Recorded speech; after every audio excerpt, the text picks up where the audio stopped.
Ok, muito boa tarde. Aqui estamos nós, pela graça do nosso Deus, para mais um tempo juntos. Seja muito bem-vindo todos os alunos da África, especificamente de Moçambique, os alunos do Brasil, sejam muito bem-vindos todos. Nós hoje vamos ter a aula de número 4, dos Evangelhos. Amém?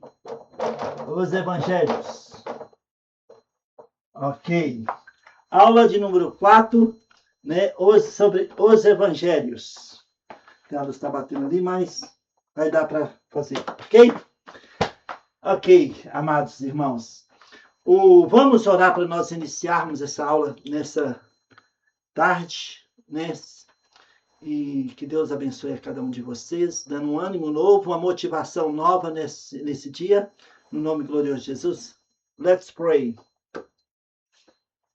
Precioso Pai, em nome de Jesus, muito obrigado por esse dia. Em nome de Jesus, obrigado por cada aluno e aluna, Pai, da escola bíblica, pela disponibilidade de cada um de colocar uma posição de aprendizado, Pai. Em nome de Jesus, o Messias de Israel, o nosso Redentor, estenda suas mãos sobre a vida de cada aluno e seus familiares, ó Pai. Dando paz, tranquilidade, bênção, provisão, direção. Cuida de cada um deles, ó Pai, que eles possam ser homens e mulheres que manejam bem a Tua palavra. Espírito Santo, unge os nossos corações, unge a Sua palavra, unge cada um dos alunos neste momento, no nome glorioso de Jesus, esse nome que está acima de todos os nomes, nós oramos e agradecemos. Amém e amém. Amém. Amém? Ok, amados irmãos, realmente é um grande privilégio para nós poder, aprender a palavra de Deus. Amém? E nós, na aula anterior, nós falamos sobre o Evangelho de Mateus, que apresenta Jesus como o Messias de Israel, o Rei de Israel, o Messias, o Hamashia ben Davi, Melech Israel, Hai Vekayam, no hebraico. O Messias, filho de Davi, Rei de Israel, que vive e vive para sempre. Amém? Então, nós vimos no Evangelho de Mateus que Mateus vai nos mínimos detalhes apresentando Jesus como Rei dos judeus, o Messias prometido. Amém? E hoje nós vamos falar sobre o livro de Marcos, o Evangelho de Marcos, nessa aula de hoje. Mas antes, tem duas perguntas de alunos de Moçambique, da África, e eu gostaria de respondê-las. Nós não vamos demorar muito, porque não temos muito o que de falar desses pontos, dessas duas perguntas. E eu quero dizer para os irmãos o seguinte: facilitaria a nossa aula, se você faz a pergunta direcionada, pergunta com o contexto das aulas. Nós estamos estudando os evangelhos. Então, se você faz uma pergunta dos evangelhos, seria mais fácil para nós gastar mais tempo para respondê-las.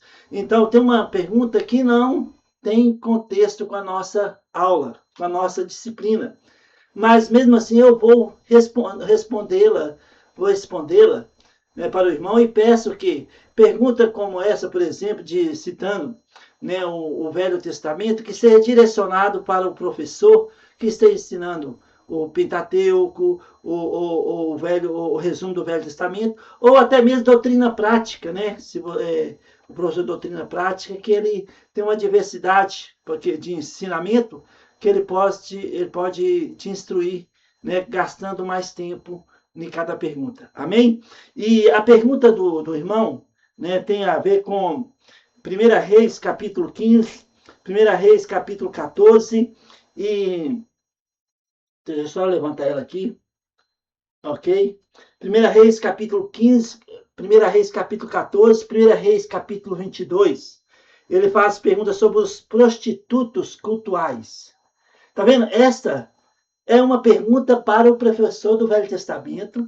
Eu amo o Velho Testamento e não tem problema nenhum em respondê-la, mas a nossa aula é os evangelhos. Aí fica mais Aí eu vou ter que sair do foco da nossa aula para responder uma pergunta do resumo do Velho Testamento ou, né, do Pentateuco, da doutrina prática, né?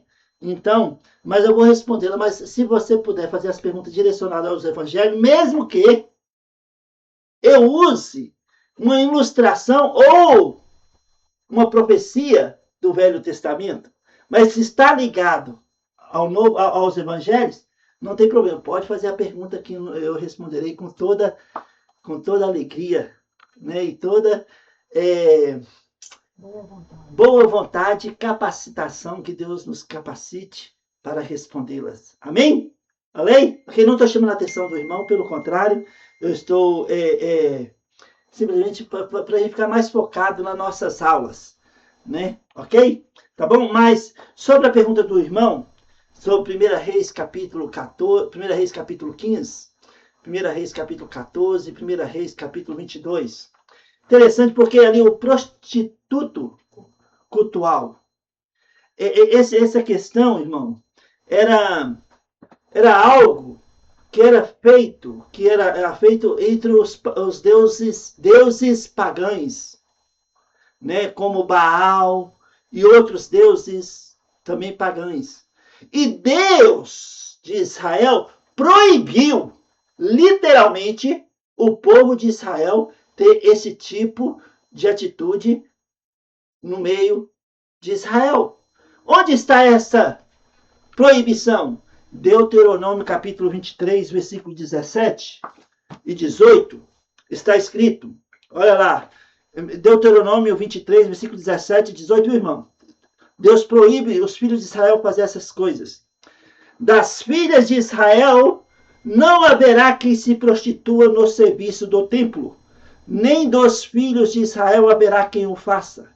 Não trarás salário de prostituição, nem preço de sodomita à casa do Senhor teu Deus, por qualquer voto, porque uma e outra coisa são igualmente abomináveis ao Senhor teu Deus. Então tem uma proibição. Esses prostitutos cultuais ou prostitutos cultuais era, por exemplo, ao Deus de Baal, as pessoas, né, tinham relação sexual dentro desses lugares, desses templos, adorando esses deuses pagãos. Por exemplo, no Novo Testamento, lá em Coríntios, na cidade de Coríntios, não na igreja, mas na cidade de Coríntios, tinha um lugar desse, onde tinha adoração à deusa Afrodite. E o pessoal adorava essa deusa tendo relação sexual dentro desses lugares.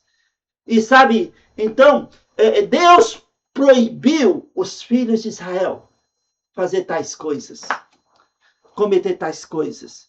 Então, lá em 1 Reis capítulo 15, eu penso que é no reinado de Asa, né? O reinado de Asa. Asa foi um rei que andou nos caminhos do Senhor, e ele removeu a maioria desses prostitutos ou prostíbulos cultuais da terra de Israel. Mas eu creio que ficou alguns ainda na terra de Israel. É tanto que lá em 1 Reis 22, que é a pergunta do irmão, né, foi removido o restante, né, que Asa tomou a iniciativa de remover. Já em 1 Reis capítulo 14, né, no reinado de Roboão, apareceu esses prostitutos cultuais, né, em Israel. E aí Asa, no capítulo 15, removeu a maioria, e no capítulo 22 de 1 Reis, concluiu.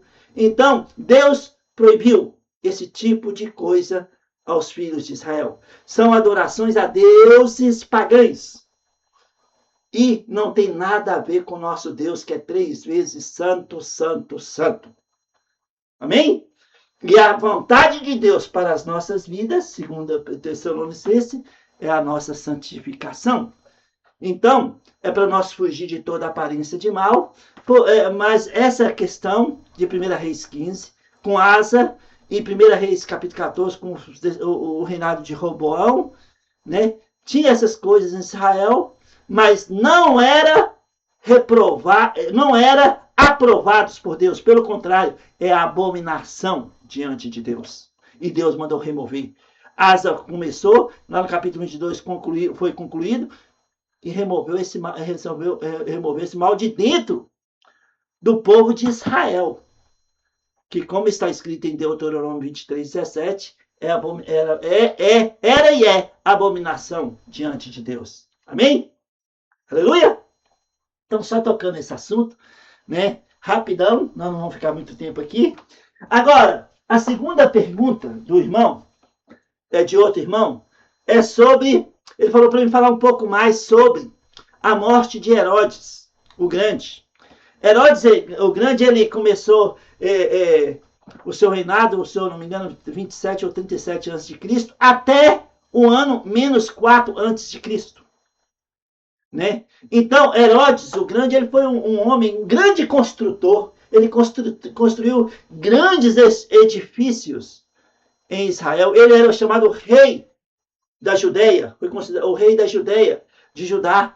E Herodes, por exemplo, ele foi aquele que tomou a iniciativa de reconstruir o templo, o segundo templo de Jerusalém, que durou 40 anos a construção.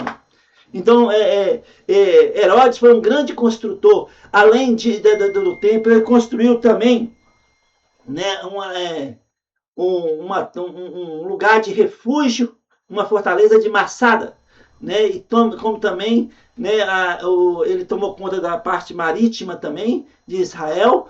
Então, Herodes foi um grande construtor.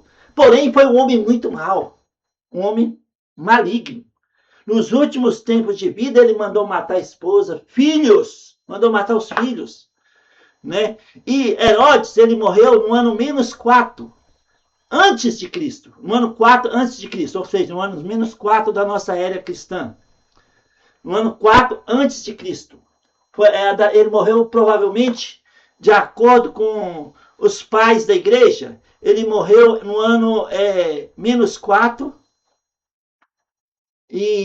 da era cristã, e ele morreu no segunda quinzena de março, primeira quinzena de abril. Então, como nós vimos na semana passada em Mateus capítulo 2, que ele foi o responsável, que recebeu os reis magnos, os reis, em Mateus 2, vamos lá, rapidinho, só para responder essa pergunta. Os reis magos, né? Ele foi o responsável por receber os reis magos. E os 3 reis magos. E eles foram para Belém para ver, né, para saudar, adorar o ungido, o Messias que tinha nascido, o menino tinha nascido. Herodes, com medo do novo rei de Israel e por ciúmes, ele mandou matar todas as crianças de Belém até 2 anos. Então, se Herodes foi responsável por matar as crianças, e ele foi responsável por matar as crianças de Belém, e Deus revelou num sonho por José e Maria para que eles tirassem Jesus de Belém urgente, por causa da ordem de Herodes, o Grande, e ele morreu entre segunda quinzena de março e primeira quinzena do ano -4 da era cristã. Logo, Jesus nasceu no ano -4. Não foi no dia 25 de dezembro, não, viu, irmãos? O nascimento de Jesus, ele tem alguns teólogos têm algumas datas específicas, talvez em janeiro, né? Mas a questão é que o Herodes morreu no ano -4, a segunda quinzena de março e primeira quinzena de abril. Logo, Jesus nasceu no ano -4 da era cristã. Então, esse calendário nosso, né, feito por gregoriano, o calendário gregoriano, ele tem esse erro de -4. Né? Os pais da igreja, o Flávio Joséfo, você pode pesquisar aí, o Flávio Joséfo, ele afirma categoricamente que Herodes morreu no ano -4, entre segunda quinzena de março e primeira quinzena de abril. Então, Flávio Joséfo é um grande escritor da época de Jesus, que é considerado um grande homem mesmo pelos judeus. E não somente pelos os cristãos, mas também pelos judeus. Então, e ele data a morte de Herodes o Grande no ano -4, entre segunda quinzena de março e primeira quinzena de abril. Logo, Jesus nasceu provavelmente em janeiro no ano -4, antes de Cristo, antes da era cristã. Amém? Por isso há um erro do nosso calendário cristão, o gregoriano, né? Então, eu penso que você pode pesquisar mais sobre isso, né? Você pode pesquisar sobre o que fala Flávio Joséfo, que é uma referência no nosso meio, né? E não só dos evangélicos, mas também do judaísmo, né? E ele vai te dar datas bem assim, específicas sobre o nascimento de Cristo, a morte de Herodes, né, a morte de Jesus, o testemunho de Jesus. Ele fala muito sobre isso, sobre a igreja primitiva. Flávio José fala muito sobre isso também. Eu tenho um livro sobre de Flávio José, né? Esse livro foi presenteado, um aluno me deu de presente no ano de 1999. Eu era professor da escola bíblica, né, e eu estava ensinando sobre a história da igreja. Na época, 1999, eu estava ensinando sobre a história da igreja, e no final, né, aqui no Brasil nós fazemos semestral, de 6 em 6 meses a escola bíblica, né? Então, no final do semestre, uma aluna juntou todos os alunos, fizeram uma vaquinha e me deu de presente o livro de Flávio Joséfo, na época, e eu fui muito honrado com isso. Amém? Então é isso. Então pesquise um pouco mais sobre isso, pode usar como referência Flávio Joséfo, né, que você vai chegar mais ou menos nessas datas que eu falei. Amém? Ok? Dito isto, vamos para a nossa aula de número 4 do Evangelho de Marcos. Do Evangelho de Marcos. Só colocar meu celular aqui. Então, o Evangelho de Marcos, nós vimos que Mateus apresentou Jesus como Messias, filho de Davi, né, rei de Israel. Já Marcos, além de falar que, olha, o Messias de Israel tem prova sobre a sua pessoa, né? Ele também é o servo sofredor. O Messias de Israel também é o servo sofredor. E o servo sofredor destacado no livro de quem? Isaías. Lembra que eu falei na primeira aula sobre o profeta Isaías, que ele também é um dos evangelistas, né? É como se fosse o quinto evangelho, o livro de Isaías. Então, o Jesus ele é o Messias, filho de Davi, cuja missão não foi triunfo político. Os judeus esperavam o Messias vir com um cajado de ouro e libertasse o povo hebreu das garras dos romanos e estabelecesse o seu reino. E Jesus veio, o Messias, apresentado por Mateus e também por Marcos como o servo sofredor. Ele veio para dar sua vida em resgate de muitos. E o versículo-chave de Marcos é Marcos capítulo 10, versículo 45. Eu vou ler lá para os irmãos. Marcos 10, versículo 45. Está escrito, Marcos capítulo 10, versículo 45. Jesus disse, pois o próprio Filho do Homem não veio para ser servido, mas para servir e dar a sua vida em resgate de muitos. Então, o Filho do Homem não veio para ser servido, mas para servir e dar sua vida em resgate de muitos. O livro de Marcos destaca o valor do serviço e convida os seus seguidores, né, a assumirem uma forma de abnegação, entrega e amor ao próximo. E o tema, como eu falei, de Marcos, assim como Mateus apresentava Jesus como o Messias, o rei dos judeus, Marcos apresenta Jesus como servo sofredor. O servo sofredor. O Evangelho de Marcos, Jesus é apresentado, né, de forma dinâmica e ativa, como servo sofredor. O texto de Marcos enfatiza menos os seus discursos e mais as suas obras, retratando-o como um Messias que não veio para ser servido, mas para servir e dar sua vida em resgate de muitos. E nós somos parte desses muitos. Amém? Como está escrito em Marcos, capítulo 10, versículo 45. O foco de Marcos é na identidade, né? Diferente de Mateus, que o apresenta como rei, ou o Evangelho de João, que foca na sua divindade, Marcos destaca a humanidade e as emoções de Jesus.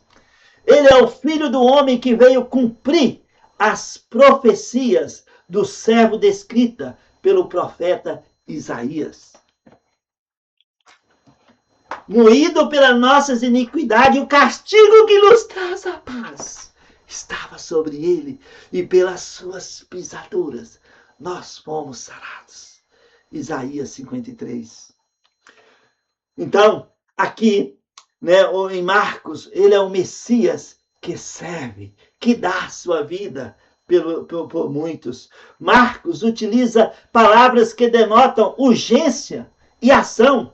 Jesus está constantemente no meio do povo, do povão, seja na Galileia, seja em Jerusalém, seja na Samaria, ele está no meio do povão, curando enfermos, expulsando demônios e ensinando.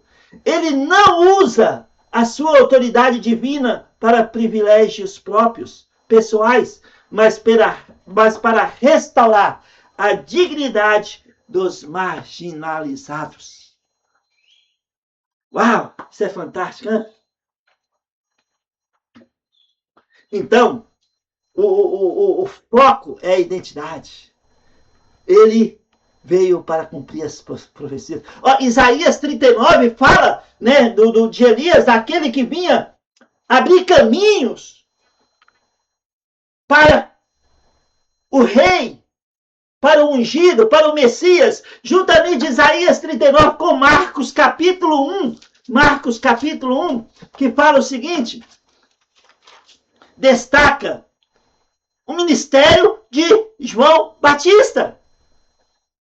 Aquele que, sabe, conforme está escrito na profecia de Isaías, no versículo 2 de Marcos, capítulo 1, fala no versículo 2, conforme está escrito na profecia de Isaías, eis aí envio diante da tua face o meu mensageiro, o qual preparará o teu caminho. Aqui, Isaías 39, o ministério de João Batista, né? No versículo 3, voz do que clama no deserto, preparai o caminho do Senhor, endireitai as suas veredas. Aqui está Isaías 39, o ministério de João Batista, e Marcos já começa direto no capítulo 1, nos primeiros versículos, né? João Batista já dá testemunho de Jesus. E o interessante, eu já falei isso em outra disciplina, né, que Jesus, ele veio para batizar-nos com o Espírito. E aqui, diferentemente de Mateus, quando João Batista está falando para fariseus, escribas e saduceus, no contexto ele fala assim, vem aquele que vai vos batizar com o Espírito e com fogo. E com fogo. Espírito, os que são nascidos de novo, e com fogo, os perdidos. E aqui, em Marcos, no capítulo 1, versículo 8, eu vos tenho batizada com água, ele, porém, vos batizará com o Espírito Santo. Já não tem a palavra fogo. E, juntamente com Atos capítulo 1, né, que é uma extensão do Evangelho de Lucas, e nós vamos falar isso quando chegar em Lucas, Atos capítulo 1, né, versículo 5, porque João, na verdade, batizou com água, mas vós sereis batizados com o Espírito Santo, não muito depois desses dias. Então, quando está falando para convertidos, para pessoas salvas, o Espírito Santo somente, e não fogo. Quando o contexto de fogo, o João já está falando, está respondendo aos fariseus, aos escribas, aos perdidos. Amém? Eu já expliquei isso em outra aula. Amém?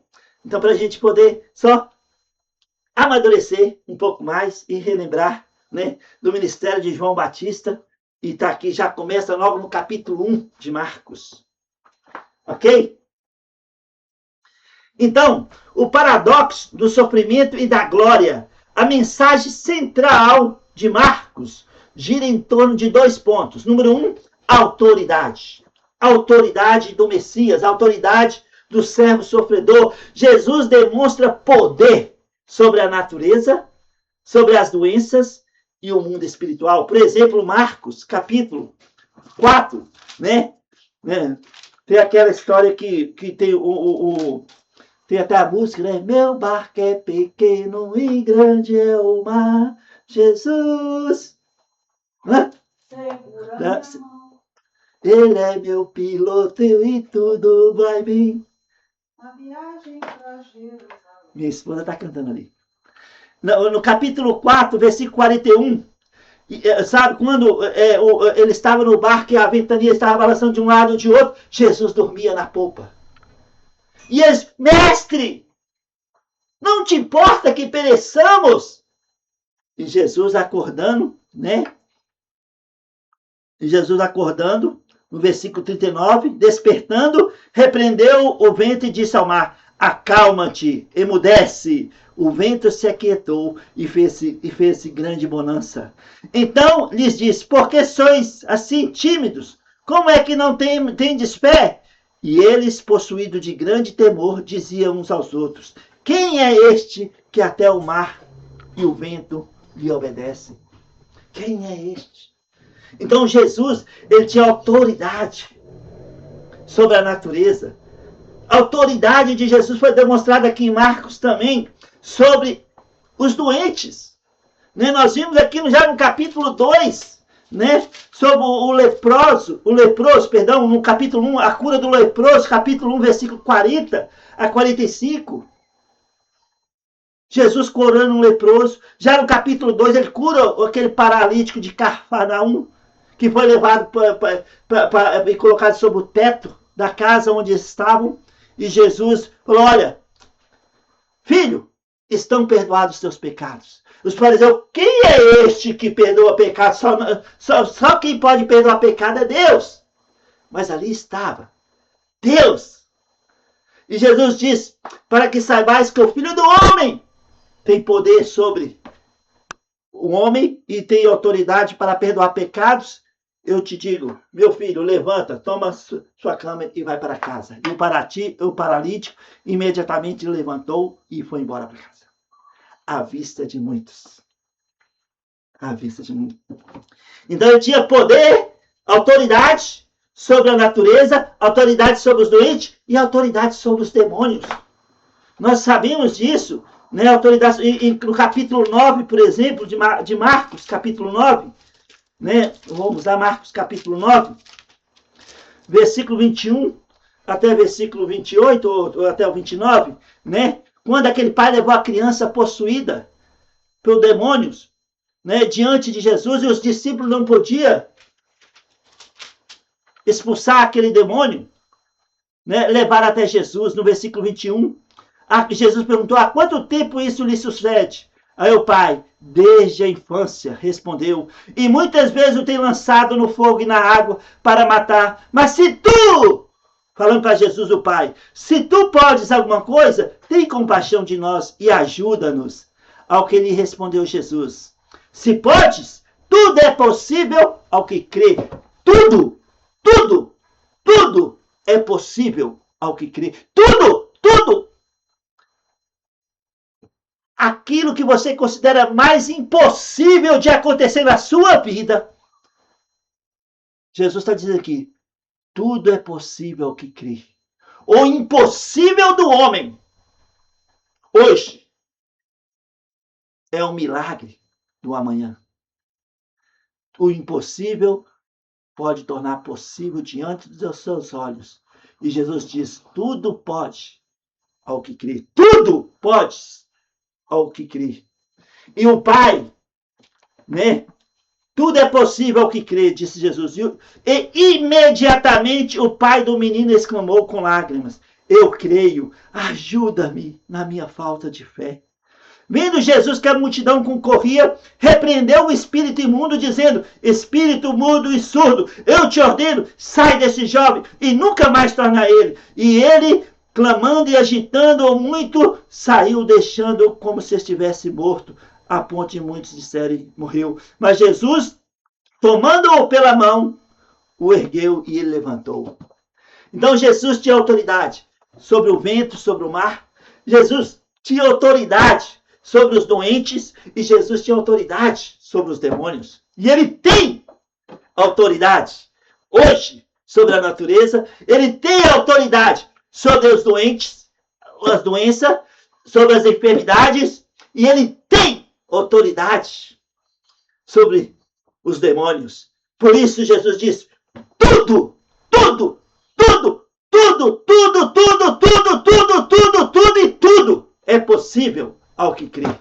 Você crê? Eu creio. Deus pode. Jesus diz: tudo que pedi ao Pai, tudo que pedi ao Pai em meu nome, eu farei, a fim de que o Pai seja glorificado no Filho. Minha esposa está falando para me falar mais baixo, então eu vou falar mais baixo. Uau! Tudo é possível ao que crê. Vamos continuar aqui, irmãos. Eu estou animado. Nossa, eu amo estudar a palavra de Deus, porque ela gera fé, alimenta a nossa fé e gera convicções em nossos corações. Amém? Então, Jesus, ele tinha autoridade sobre a natureza, sobre doenças, sobre o mundo espiritual. Também a cruz, ele ensina em Marcos, ensina que o caminho para a glória passa inevitavelmente pelo sofrimento e pela morte na cruz. Nós vamos ver daqui a pouco que Marcos fala sobre tomar sua cruz e seguir o Senhor, que muitos erram ao tomar a sua cruz e seguir o Senhor Jesus. Vamos falar daqui a pouco sobre isso. O custo do discipulado. Marcos deixa claro que seguir o servo sofredor exige o mesmo estilo de vida dos seguidores de Cristo. O discipulado exige abnegação, serviço ao próximo e disposição para tomar sua própria cruz e seguir o Senhor. Então, Marcos, o conteúdo de Marcos, irmãos, fala sobre, por exemplo, o dinamismo e a ação imediata. Olha lá, o Evangelho de Marcos destaca-se por seu dinamismo e ação imediata. Sabe, apresentando Jesus como um Messias em constante movimento. O texto todo de Marcos é focado na realização prática, revelando Cristo através de seus milagres e obras de poder, em vez de discursos longos, como Mateus tem as parábolas e tudo. O estilo dinâmico e energético é construído através de características literárias muito específicas. Por exemplo, o uso constante da palavra imediatamente. Imediatamente. Por exemplo, em Marcos capítulo 5, versículo 30, Marcos 5, versículo 30, quando aquela mulher com problema de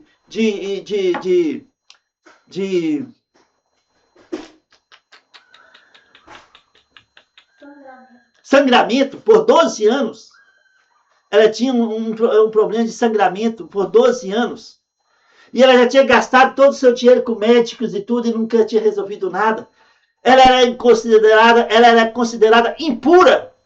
Quem tocasse nela estaria impuro. E ela, sabendo sobre Jesus, ela foi até Jesus no meio da multidão. Ela não tocou na pessoa de Jesus. Zacarias fala que aquele que tocar na orla das vestes do Messias será curado. Aquelas fitas da orla das vestes do Messias será curado. Zacarias fala sobre isso, é uma profecia. E ela Se ela tocasse em Jesus, ela poderia fazer Jesus ficar impuro. Então o que ela fez? Ela tocou na orla das vestes de Jesus e segurou e soltou. E Jesus parou. Quem é que me tocou? Quem é que me tocou? Versículo 30. Jesus, reconhecendo imediatamente que dele saíra poder, virando-se no meio da multidão, perguntou: quem me tocou nas vestes? Quem me tocou? Não no meu corpo. Quem me tocou nas minhas vestes?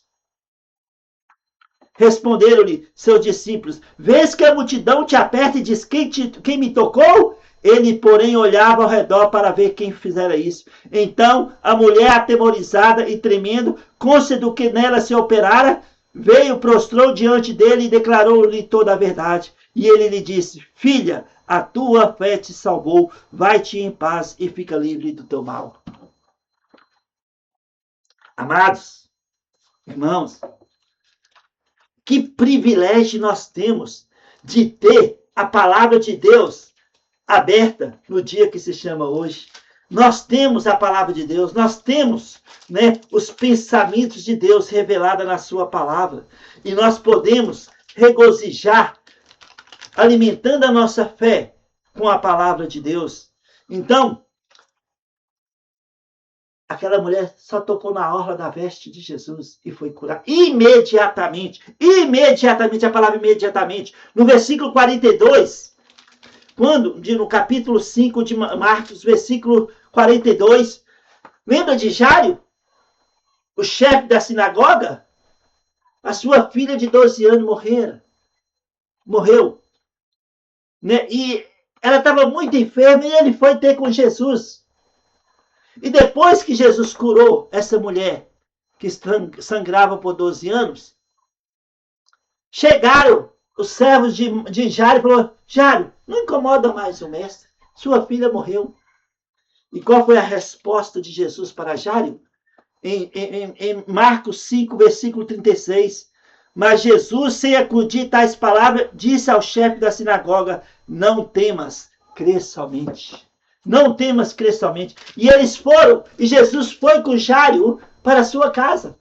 Chegando lá, né, quando uma pessoa morria naquela época, os judeus contratavam pessoas para chorar, né, durante o velório e tocar, né, tocar instrumento, né? Então, no versículo 38, chegando à casa do chefe da sinagoga, viu Jesus o alvoroço e os que choravam e os que pranteavam muito. Ao entrar, ele disse: por que estáis em alvoroço e chorais? A criança não está morta, mas dorme. E riam-se dele. Tendo ele, porém, mandado sair todos, tomou o pai e a mãe da criança que viera com ele e entrou onde ela estava. Tomando-a, a menina, pela mão, disse: Talita, cumi. Que quer dizer: menina, eu te mando, levanta-te. Aí a palavra: imediatamente. A menina se levantou, pôs-se a andar, pois tinha 12 anos. Então ficaram todos sobremaneira admirados. Mas Jesus ordenou-lhes que expressamente que ninguém o soubesse e mandou que desse de comer a menina. Imediatamente, no grego é eutios, e aparece dezenas de vezes no livro de Marcos, imprimindo um ritmo acelerado e urgente. A narrativa, a boa nova, não pode esperar. Imediatamente. Não daqui a um ano, não imediatamente. O foco do livro de Marcos não é fazer, o foco no fazer, no fazer e no agir. Então, destaca as obras de Jesus Cristo. Marcos dedica mais da metade do seu registro a relatar milagres e curas. É um evangelho que mostra Jesus que, além de estar ali caminhando no meio da multidão, ele expulsa demônios, liberta os oprimidos e convida os discípulos a irem para o campo da batalha. Campo de batalha, né? Não dá, mas campo de batalha. E também Marcos fala sobre a espiritualidade do segmento. Né? O dinamismo de Marcos não é apenas literário, é um chamado prático. Ele exige que o leitor tome uma decisão imediata de conversão e compromisso com o Evangelho. Os milagres e a autoridade de Jesus, revelado em Marcos. No Evangelho de Marcos, os milagres não são apenas demonstrações de poder, mas a validação da autoridade de Jesus Cristo. A validação. Eles provam sua identidade como Messias e Filho de Deus, revelando o reino de Cristo através do domínio sobre a criação, as enfermidades e o mundo espiritual. Então, sob a autoridade de Jesus, no Evangelho de Marcos, a palavra-chave no Evangelho de Marcos é autoridade. No grego, exousia. Ela se manifesta em 3 frentes principais, a autoridade de Cristo.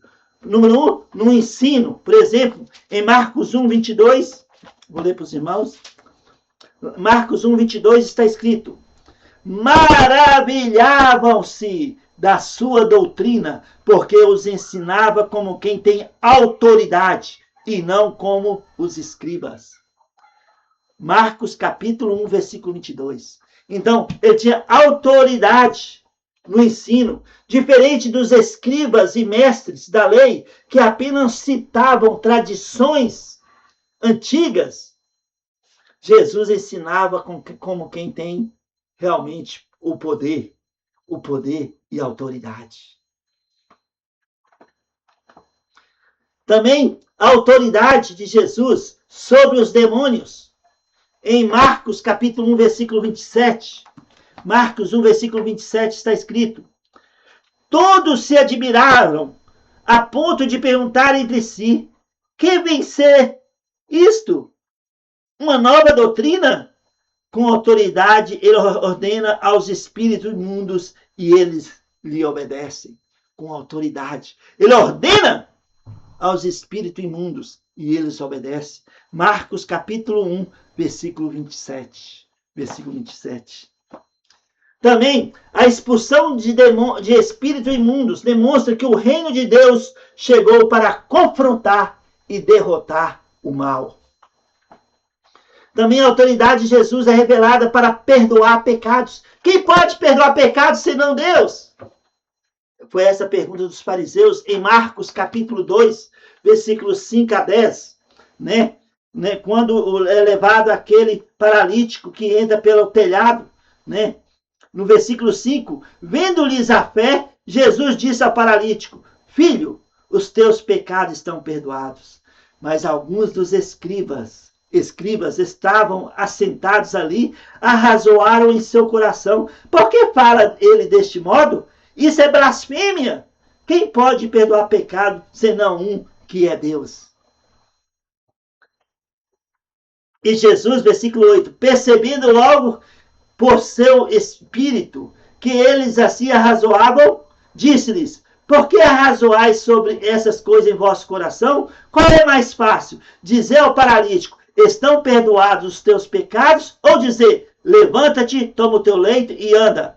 Ora, para que saibais que o Filho do Homem tem sobre a terra autoridade para perdoar pecados, disse ao paralítico: eu te ordeno, eu te mando, levanta-te, toma o teu leito e vai para casa. Então ele se levantou e, no mesmo instante, tomando o leito, retirou a vista de todos. Olha, então Jesus tinha autoridade no ensino, autoridade sobre os demônios e autoridade para perdoar pecados. Ao curar o paralítico, Jesus declara ter autoridade divina direta na terra para perdoar ofensas, algo que os líderes religiosos consideravam uma blasfêmia. E tem várias categorias de milagres revelados no livro de Marcos. E nós vamos falar um pouquinho sobre isso. Por exemplo, os prodígios realizados por Jesus em Marcos servem para consolidar sua missão aqui na terra. Ou seja, a vida de Jesus, os seus milagres, as suas obras, foi um estabelecimento de uma credencial para a sua morte. Foi ao ser levantado na cruz que Jesus, como Cordeiro de Deus, pagou um preço alto pelos pecados de toda a humanidade. 1 João 2:2. Amém? Então, os prodígios realizados por Jesus, revelados em Marcos, servem para mostrar que Jesus era o Messias, o Deus de toda a terra. Né? Ele tinha essa autoridade, por exemplo, sobre a natureza, que nós já falamos aqui, né? Sobre as enfermidades, sobre a morte.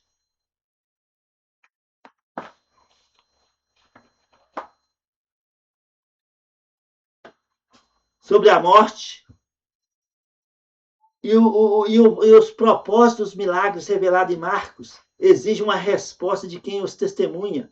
Eles devem conduzir a fé, superando o espanto superficial. Muitas vezes Jesus ordena silêncio, por exemplo, na cura, na ressurreição da filha de Lázaro, que nós já vimos aqui no capítulo 5. Né? Ele ordena silêncio sobre seus milagres, para evitar que o confunda apenas como um curandeiro, focando no entendimento de sua missão redentora. Também, sobre o sofrimento na cruz, o Evangelho de Marcos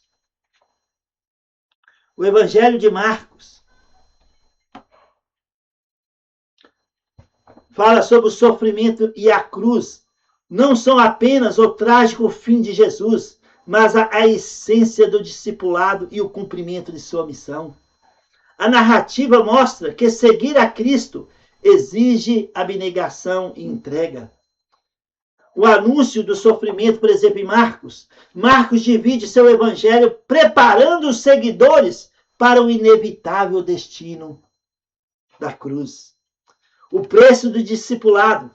Jesus alerta que para segui-lo é preciso negar a si mesmo, tomar a sua cruz e segui-lo. Em Marcos capítulo 8, olha lá comigo. Marcos capítulo 8. Marcos capítulo 8, versículo 34, está escrito: Então, convocando a multidão e juntamente os seus discípulos, disse-lhes: Se alguém quer vir após mim, a si mesmo se negue, toma a sua cruz e siga-me. Olha, Jesus não está mandando você pegar um pedaço de madeira, fazer uma cruz e colocar nas costas e sair carregando. Jesus não está falando também sobre os sofrimentos. Você quer pegar uma cruz de sofrimento, de problemas, e pôr nas costas e sair carregando. Pelo contrário, lembra de Mateus 11? Quando Jesus diz: Vinde a mim todos que estáis cansados e sobrecarregados, e eu vos aliviarei. Jesus não está mandando você pegar um monte de problema, carregar e seguir a Jesus, e segui-lo. Aqui, tomar sua cruz e segui-lo, fala de identificação com Jesus. Identificação, por exemplo, nós já vimos aqui Romanos, capítulo 6, versículo 6, versículo 8, versículo 4, Gálatas 2, 20, Colossenses 3, 3 e 4. O que está escrito aqui? Romanos 6, 6, fomos crucificados com Cristo. Romanos 6, 8, fomos mortos com Cristo. Romanos 6, 4, fomos sepultados e ressurretos com Cristo. Gálatas 2, 20, não mais eu vivo, mas Cristo vive em mim. Colossenses 3, 3, 4, estamos escondidos em Cristo e Cristo em Deus. E quando Ele manifestar, nós manifestaremos com Ele em glória e poder. Então, essa cruz de identificação, não mais eu vivo, mas Cristo vive em mim. Essa cruz, crucificado com Cristo, mortos com Cristo, sepultado com Cristo e ressurretos com Cristo. Uma nova identidade Deus nos deu. Somos filhos de Deus. Efésios 2:19. Somos da família de Deus. Somos parte de um povo de propriedade exclusiva de Deus. Tito 2:14. Somos pedras no edifício espiritual. 1 Pedro capítulo 2. Somos embaixadores de Cristo. 1 Coríntios. Somos cartas vivas também em Coríntios. Somos o que somos pela graça de Deus. Então, essa cruz de identificação, Jesus pega: toma e siga-me.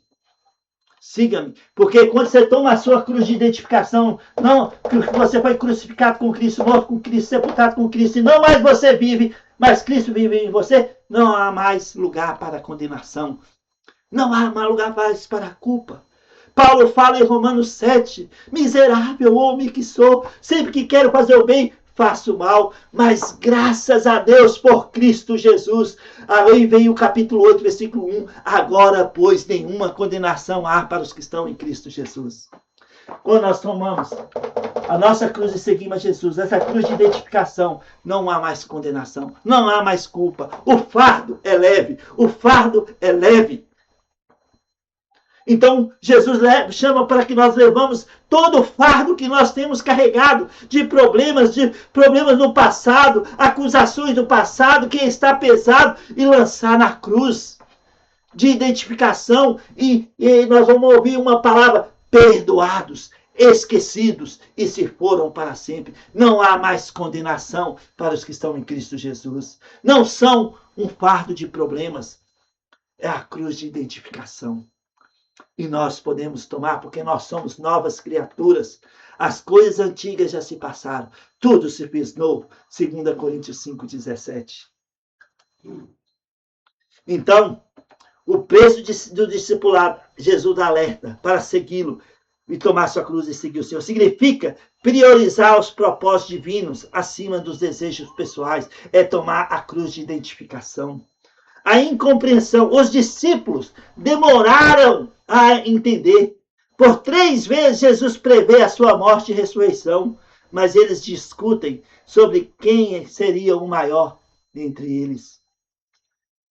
Também no livro de Marcos fala da agonia no Getsemane. No capítulo 14 de Marcos, a humanidade e o sofrimento de Jesus atinge o auge antes da prisão. Angústia extrema. Ele pede para os seus discípulos que vigiem. Em Marcos capítulo 14, versículo 13. Ele pede para os seus discípulos vigiarem. Ele fala o seguinte: então enviou 2 dos seus discípulos dizendo, Marcos 14, versículo 13. Marcos 14, versículo 34, Marcos 14, versículo 34. Vamos lá? Ele diz, a minha alma está profundamente triste até a morte. Ficai aqui e vigiai. No Getsemane, mandou os discípulos vigiarem. Mas o que aconteceu com os discípulos? Eles dormiram. Né?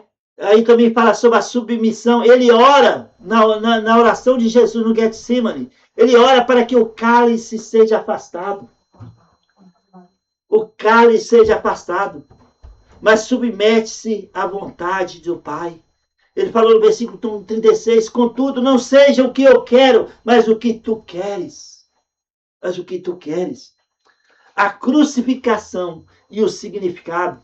Nós já falamos muito sobre isso. Né? A crucificação e o significado. A crucificação é narrada no capítulo 15, com ênfase à rejeição, humilhação e dor física. O servo sofredor, como é destacado no livro de Marcos. Jesus é escarnecido pelos líderes religiosos e crucificado entre 2 ladrões, cumprindo a profecia de Isaías. Vamos lá, Isaías 53. Vamos lá, Isaías 53. Vou chegar lá, Isaías 53.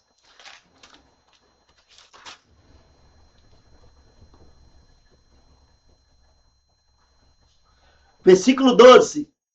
Por isso eu lhe darei muitos como a sua parte, e com os poderosos repartirá ele o despojo, porquanto derramou a sua alma na morte. Foi contado com os transgressores, contudo levou sobre si o pecado de muitos, e pelos transgressores intercedeu. Pelos pecados de muitos. Foi contado entre os transgressores. Jesus foi colocado entre quem? Entre 2 ladrões, um à direita e outro à esquerda. Quando o da esquerda falou, salva a ti mesmo e a nós também. O da direita falou, Senhor, lembra de mim quando tiver no paraíso teu Pai. E que Jesus disse? Hoje mesmo estarás comigo no paraíso do meu Pai. Jesus prometeu perdão a um pecador. E ele foi contado, Jesus foi contado entre os transgressores.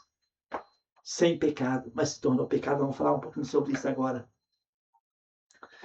O momento culminante, a morte na cruz, é acompanhado por um grito. Eli, Eli, lama sabachthani, Deus meu, por que me desamparaste? Marcos fala sobre isso.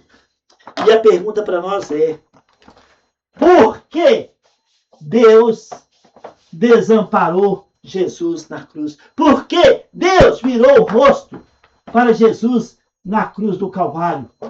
Vamos por quê?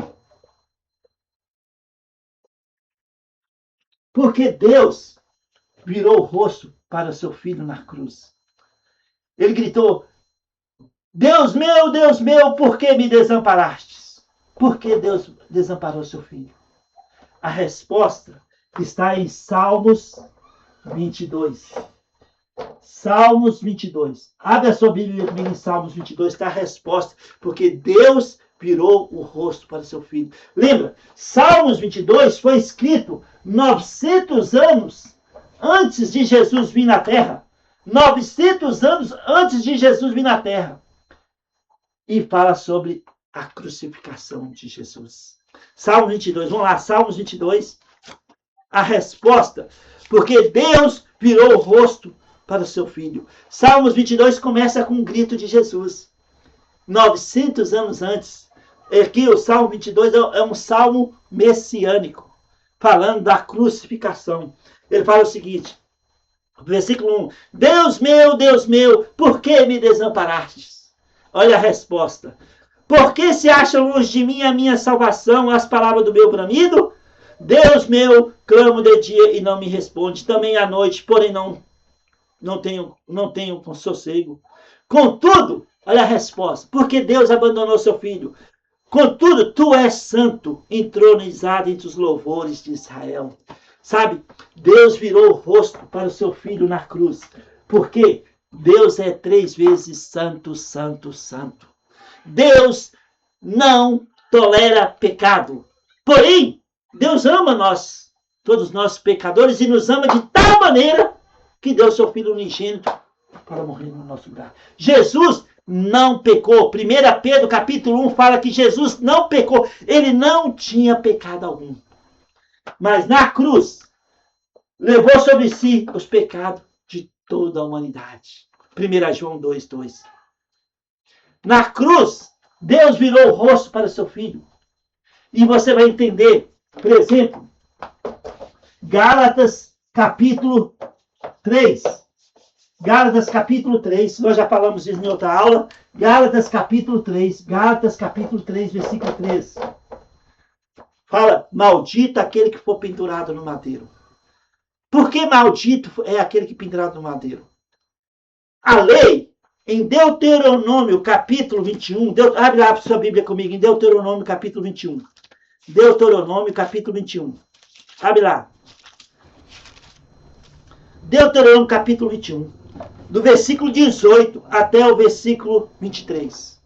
Está escrito o seguinte, sobre o filho, olha lá, se alguém tiver um filho contumaz e rebelde, que não obedece à voz de seu pai e de sua mãe, e ainda é castigado, não lhes der ouvido, sua mãe e seu pai o pegarão e o levarão aos anciãos da cidade, à sua porta.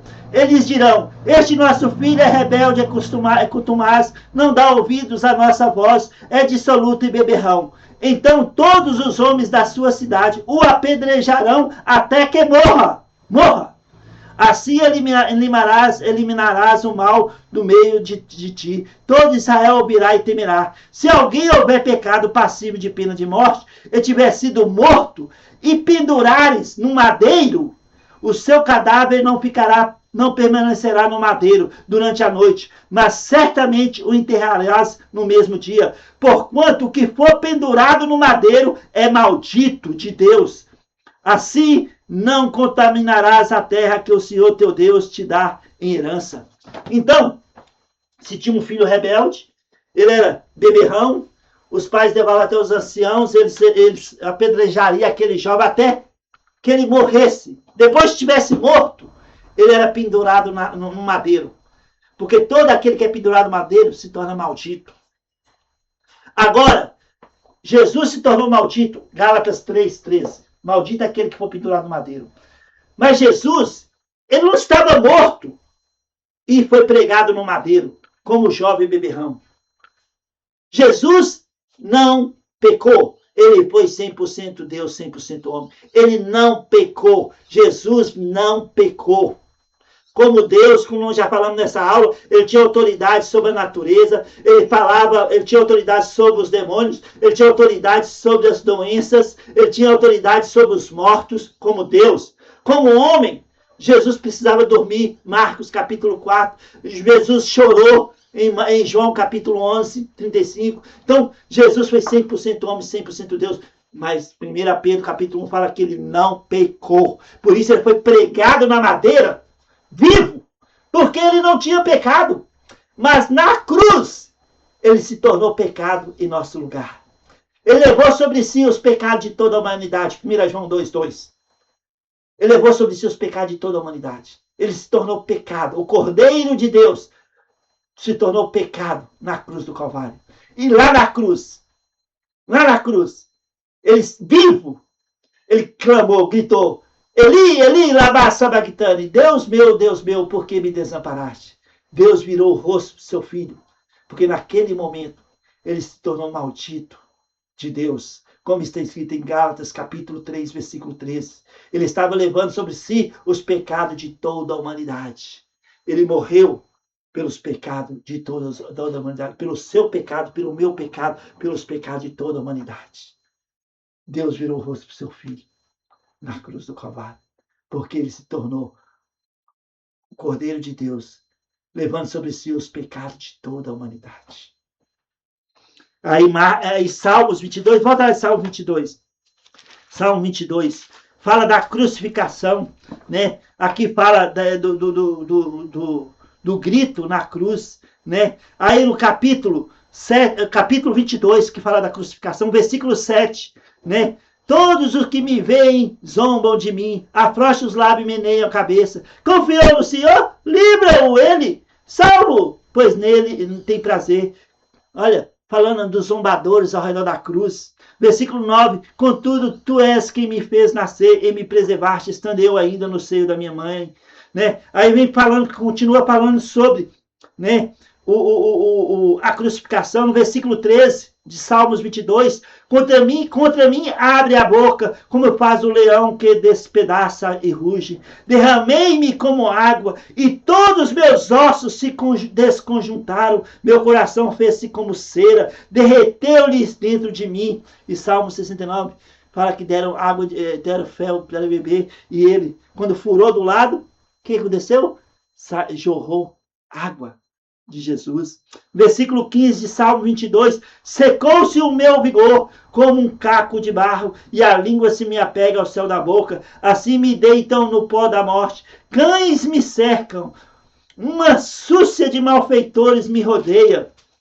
Transpassaram-me as mãos e os pés. Olha aí. Aqui em Salmos 22, a morte por condenação era apedrejamento, mas aqui Salmos 22 já cita a cruz. 900 anos antes de Jesus vir, já cita a cruz. Lá transpassaram as minhas mãos e os meus pés. Salmos 22. Posso contar todos os meus ossos. Eles me estão olhando e encarando em mim. Repartem entre si o quê? As minhas vestes, e sobre a minha túnica deitam sorte. Olha tudo que aconteceu na cruz. Salmos 22. Salmos 22. 900 anos antes de Jesus nascer. Está falando da cruz. Da cruz do Calvário. Ali, Salmos 22. Transpassaram as minhas mãos, meus pés. Zomba de mim. Eu grito de Jesus. Deus meu, por que me desamparaste? A resposta, porque Deus é santo. Por isso ele virou o rosto para o seu filho naquele momento. Porque Jesus é o Cordeiro de Deus que paga um preço alto pelos pecados de toda a humanidade. O seu precioso sangue derramado na cruz. Jesus não pecou. Ele foi sem pecado. ele se tornou pecado na cruz. Em Deuteronômio, depois de morto, era pregado na cruz, porque era maldito do meu Pai, maldito de Deus. Jesus foi pregado na cruz, no madeiro, vivo, porque ele não tinha pecado. Mas lá na cruz, ele se tornou pecado em nosso lugar. E por isso, Gálatas 3,13, ele tornou maldito de Deus. Por isso Deus virou o rosto do seu filho por breve tempo, naquele momento na cruz do Calvário. Amém? É um bom estudo, hein, irmãos?